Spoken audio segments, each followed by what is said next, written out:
అని నేను అనుకుంటా ఉన్నా. ఈ ప్రజలు గమనిస్తా ఉన్నారు. వన్ టైం ఎమ్మెల్యే 14 మంది మన జిల్లాలో ఉన్నారు. ఇలా ఒక్క ఎమ్మెల్యే కూడా పోలీసులే కూడా తిరిగే పరిస్థితి లేదు. ఇలా మార్పు మార్పు అని చెప్తా ఉన్నావు. మార్పు చెప్పి పరిపాలన తీసుకున్నావు. ఏ మార్పు చేస్తా ఉన్నావు? మండలంలో ఒక వైన్ షాప్ ఉంటే అది మండలంలో ఉన్న ప్రతి గ్రామానికి వైన్ షాప్ పెట్టిస్తున్నావు. ఇదేనా నీ మార్పు? ఇంతకుముందు యూరియా కొరత లేకుంటుండే. సరైన టైంకు రిక్వెస్ట్ పెట్టుకోవాలి, ఆర్డర్ పెట్టుకోవాలి, సెంట్రల్ గవర్నమెంట్తో మాట్లాడుకోవాలి, అవసరమైన కోట తెచ్చుకోవాలి, రైతులకు పంచాలి. స్టాక్ లేదు. స్టాక్ లేదంటే ఎవరికి తప్ప.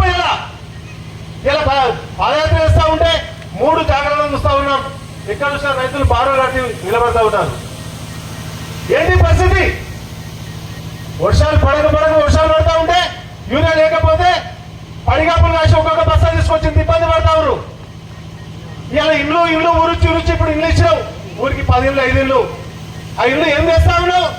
జానేడు కట్టించేసి 1 ఇంచు తేడా అయినా కానీ క్యాన్సల్ చేస్తా ఉన్నావు. ఈ పరిపాలన మంచి కాదు. నీకు రాబోయే ఎలక్షన్లో బుద్ధి చెప్తానని చెప్పి తెలియజేస్తూ నాకు ఈ అవకాశం ఇచ్చే పెద్దలందరికీ ధన్యవాదాలు తెలుపుతూ ఆచార్య గారిని మాట్లాడాల్సిందిగా కోరుతున్నాను. కేసీఆర్ మభ్యపెట్టి 10 సంవత్సరాల పరిపాలన ఇస్తే, తెలంగాణ వచ్చిందంటే కృతజ్ఞతతో పరిపాలన ఇస్తే ఆయన ఏం చేసిందంటే ఆయన ఇల్లు బంగారు తెలంగాణ చేసుకున్నాడు. ఫస్ట్ టైం వచ్చినప్పుడు పరిపాలన బాగా చేస్తాను అనుకుంటే నాకు సరిపోలేదు, ఇంకో 5 సంవత్సరాలు కావాలని చెప్పిండు. రెండోసారి కూడా పరిపాలన ఇస్తే ఆయన ఇంటికే సరిపోయింది, ఆయన ఫామ్ హౌస్కే సరిపోయింది పరిపాలన. కార్లు కొందాం, సెక్రటరీ కొత్తగా కడదాం, నా బిడ్డకు పదవి ఇద్దాం, నా కొడుకు పదవి ఇద్దాం, ఇది తప్ప అసెంబ్లీకి వచ్చేయలేదు. మన దగ్గర ఉన్న ఎమ్మెల్యేలకు టైం ఇచ్చేయలేదు, మంత్రులకు టైం ఇచ్చేయలేదు. రాజకీయ పరిపాలన చూసాం. కేసీఆర్ పరిపాలన రెండోసారి వచ్చిన తర్వాత పింఛన్లు ఇస్తాం, రేషన్ కార్డులు ఇస్తాం, 3 ఎకరాల భూమి ఇస్తాం, అన్ని ఇస్తామని చెప్పేసి ఏది చేయకుండా పారిపోయింది. అలా ఈరోజు చూసేటే కమిషన్లు దేంట్లో వస్తాయో చూసుకొని ఆ బడ్జెట్ దానికి కేటాయించాడు. పోలీసులకు వాహనాలు కొనిచ్చాడు. దాంట్లో పాత ఏంటంటే నాకు కూడా దాంట్లో కమిషన్ వస్తుంది. ప్రతి గ్రామానికి ట్రాక్టర్ కొనిచ్చాడు, కట్టుకోమని చెప్పేసి అలా కమిషన్ తీసుకున్నాడు. అంటే డబ్బులు ఎలా నొక్కాలో కేసీఆర్కు బాగా తెలుసు. నీ పరిపాలన బాగాలేదని పంపించిన తర్వాత ఈ రేవంత్ రెడ్డి గారు ఆ తెలియలేని రాహుల్ గాంధీ మాటలు విని కర్ణాటకలో వచ్చి నేను కూడా వస్తాను, చేస్తాం, అది చేస్తాం, ఇది చేస్తామంటే ఓట్లేస్తే ఇప్పుడు ఏం చేస్తాము? తిట్ల పురాణం తప్ప పరిపాలన ఏమి లేదు. ఇలా 2 సంవత్సరాలు గడిచిపోయింది. ఎలక్షన్ ఎందుకు పెట్టాలని నేను ప్రశ్నిస్తా ఉన్నా. విలేజ్ లో పరిశుద్ధం ఏమైతుంది? పరిశుద్ధ కార్మికులకు జీతాలు రాని పరిస్థితి ఉంది.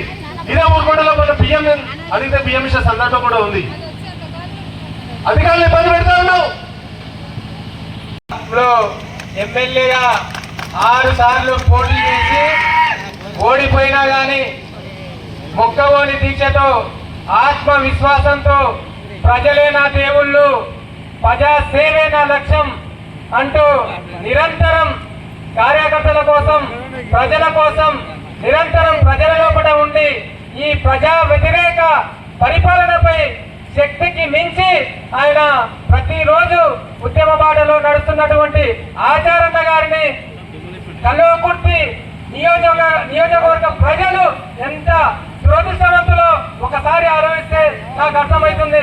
నాది మాదారం పక్కన జిడిపల్లి, ఎల్కట్ట, తోటపల్లి, వేపూరు దగ్గర ఇవన్నీ గ్రామాలు ఉన్నప్పుడు నేను అక్కడక్కడ చెప్పుకున్నప్పుడు పెట్టి డబ్బుల మూటాలు తీసుకుపోయి సర్పంచ్లను, జడ్పీటీసీలను, ఎంపీటీసీలను లక్షలు పోసి కొని వాళ్ళతోటి ఓట్లు వేయించుకొని ఆయన లోపల ఇవాళ కసి తగ్గి ప్రజల లోపలికి రాలేని పరిస్థితిలో ఇవాళ ఇంట్లో దాక్కోవడం జరుగుతున్నది.